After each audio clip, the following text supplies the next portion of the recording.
You know what, guys? Creating with this ScanNCut of mine is so easy, it's spooky. Hey guys, Mayflom here, and today I've got a fun one for you. So I purchased this little candle. I'm a really big fan of these LED little candles, little battery operated fake candles. Then we don't have to worry about flame. We don't have to worry about if I forget to turn it off. But that's pretty boring. And at first I thought, well, what if we cover it up a little bit? And then I got to thinking, what if we do something with the ScanNCut? What if we turn this into a cute little decorative candle, but also do it in a way that means that at the end of the holiday, I can pop the paper right off and we can reuse this in a different way. So this is also a great project because, you know what, and I've talked about this before, but I have an injury, but the ScanNCut is so cool. I was just speaking with a friend about this the other day. This machine does all the hard work, all the fussy cutting, all the stuff that I can't do myself. It does it all for me, and it means that I can do so much more crafting with so much less effort, and right now that's a huge blessing to me. So let me get you started. This is going to be the easiest tutorial ever. We're going to hit pattern. And then right here, I call this the forgotten button right here because I forget about it.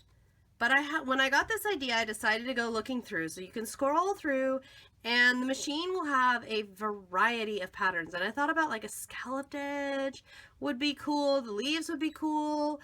There's a bunch of different leaf ones or little birds. Those would be so cute. But ultimately, oh, little chicks, little bears for baby. There's so many options here, you guys. But the one I really like is this one right here, because this one right here is going to give us the spook. And I'm going to leave it exactly sized as it is. Only thing I'm going to do is move this down, say okay, and cut. And guys, we're ready to assemble.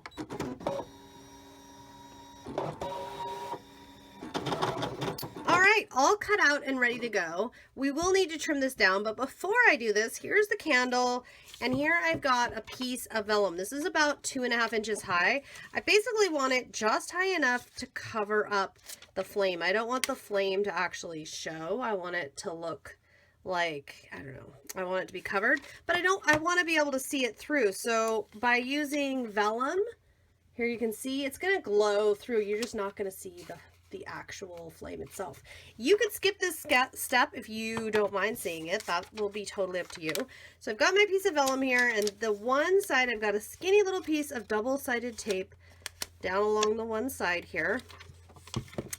And all I'm going to do is run this around. We're not actually going to attach anything to the candle itself.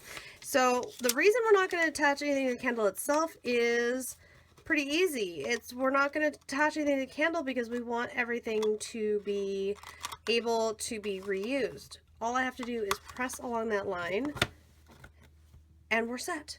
Really, truly. Of course we want to decorate it though. And I've got my pumpkins here. So it's going to overlap a little.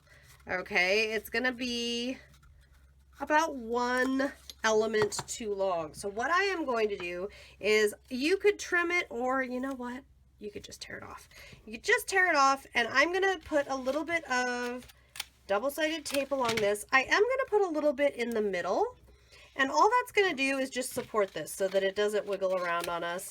Although this project is not destined for anything too crazy.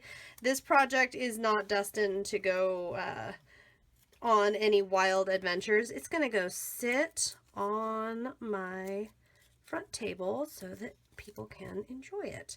And I am going to start with this end, the end that I just tore, and I'm going to place it pretty much at the bottom of the vellum. I'm just going to make sure that I like to do it standing up like this because for me it's easier to see what's going on, see what I'm doing. And then when I get to this end, I'm just going to make sure that the ends line up like so. And boom, we've got it. It's done. That's all there is to it. If you want to do anything else to it, totally optional, but if you did, you could take a little hot glue, or because we have the vellum there, that makes me a little bit nervous.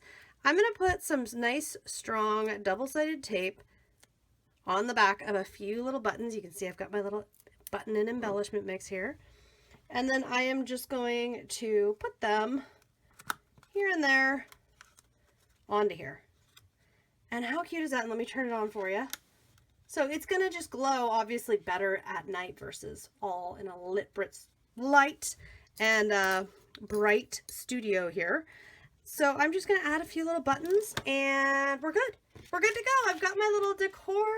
It's all ready. It's Halloween-y and it's super cute. And I didn't even have to worry about taking my brace off or hurting myself at all on this rather bad wrist day of mine, because guess what? ScanNCut is taking care of me.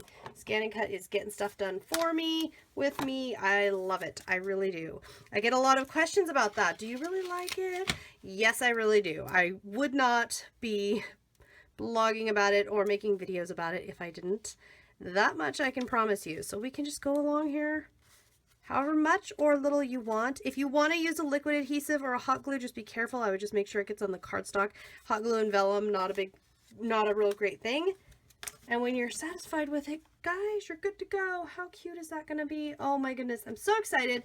I'm going to run this down and get it on the table right away.